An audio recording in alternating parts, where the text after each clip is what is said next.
Lines. NDLEA arrests wanted drug baron in village mansion. Sanu, Nasu stage nationwide protests over salaries. Reps urge federal government to halt Samoa deal implementation. And on sports, new Chelsea manager wants culture change at Stamford Bridge. Good day, you're watching Leadership TV News. I am Cynthia Onwado. And now to the news in detail. A major drug cartel behind the production and distribution of deadly psychoactive substance, methamphetamine, popularly called Mary, has been taken down by operatives of the National Drug Law Enforcement Agency (NDLEA) following the arrest of the leader of the syndicate, 42-year-old Joachim Chikodi Mbono, and his associate in his mansion tucked in his Umomi village, Uzaba Ezenomi Autonomous Community, Ikeduru local government area of Imo State. The cartel, with operational bases in Imo and River states, became a target of anti-narcotics agency following intelligence indicating it was responsible for the distribution of substantial quantity of methamphetamine in southeast, south-south and other parts of the country. A statement signed by the Director of Media and Advocacy and the NDLEA headquarters, Femi Babafemi, on Tuesday, said after weeks of surveillance, officers of a Special Operations Unit of the agency on Friday, July 5, 2024, tracked down the drug lord to his village mansion where he was caught with a member of his cartel, Kenneth Chibike Ofoebu, 34, with different quantities of methamphetamine, its precursor chemicals, a pump-action gun, and cartridges recovered. Reacting to the successful taking down of the syndicate, chairman of NDLEA, Brigadier General Buba Mara, retired, commended the officers and men involved in the operation, saying the manner in which the interdiction was carried out should send a strong signal to other cartels that there is no hiding place.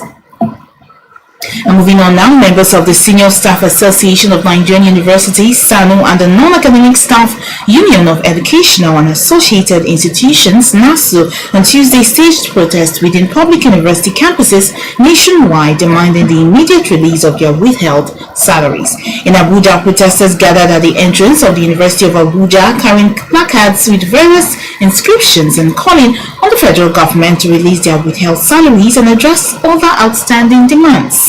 Similar protests occurred at the Federal University of Technology Owerri Futo in Imo State, where aggrieved workers marched around the campus pressing home their demands. SANU and NASU members at the University of Ilori, Unilori in Kwara State also joined the protest, urging political leaders to reduce governance costs and cut down on their opulent lifestyles to meet the financial demands of the unions. SANU National President Makolo Hassan had reaffirmed on Monday that the protests would proceed as planned, highlighting the federal government's failure to address their demands despite a prior warning strike. The unions have called on the federal government to expedite actions in implementing their demands to prevent further disruptions in the nation's tertiary university system.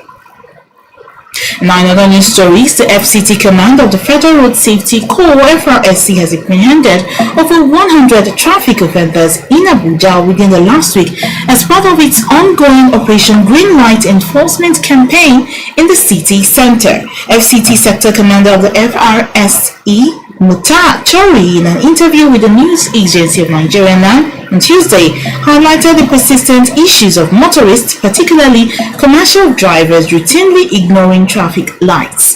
He emphasized the Corps' commitment to ensuring traffic regulations without bias while ensuring road safety for all. The Corps will continue to sanction traffic offenders regardless of their status to ensure sanity on the roads, Chori vowed. He also advised Nigerians to refrain from boarding overloaded vehicles which pose significant risk during emergencies. And now, following the adoption of a motion of urgent national importance, the House of Representatives has called on the federal government to suspend the implementation of the controversial Samoa Agreement. This decision was sponsored by 88 members of the House on Tuesday. The motion, presented by Rep. Aliyu Madaki, NNPP Kano State highlighted concerns over certain clauses within the agreement, specifically those related to gender equality, which Madaki describes as a potential Trojan horse that could undermine the moral fabric of the country. The House has mandated its relevant committees to investigate controversial provisions of the agreement thoroughly. Leadership TV reports that the Samoa Agreement signed by the federal government with the European Union had sparked controversy, with many perceiving it as an endorsement of the lesbian, gay, bisexual, and transgender LGBT rights, contrary to Nigeria's laws against same-sex marriages and relationships enacted in 2014. Now, a middle-aged man, Shuaibu Alhaji Yushau, who climbed a high broadband mast at Aso Radio in Katankwe, Abuja, in an apparent suicide attempt on Monday, has been sent for a mental evaluation at the Social Development Secretariat (SDS). Yushau was taken into the custody of the FCT Police Command after he was persuaded to descend from the mast, but police said he will undergo a mental assessment to determine his state of mind.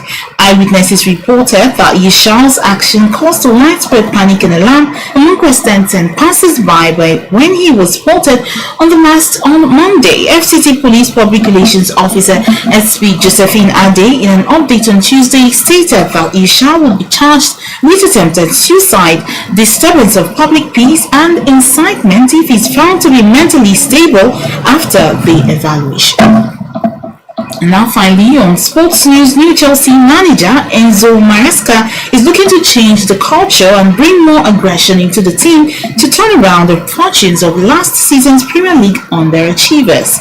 Chelsea languished in mid-table for the larger period of the campaign before a late charge on the former manager Mauricio Pochettino and the secured 6th place and qualification for the Europa Conference League. Maresca, 44, guided Leicester City to promotion to the English top flight in his first season in charge.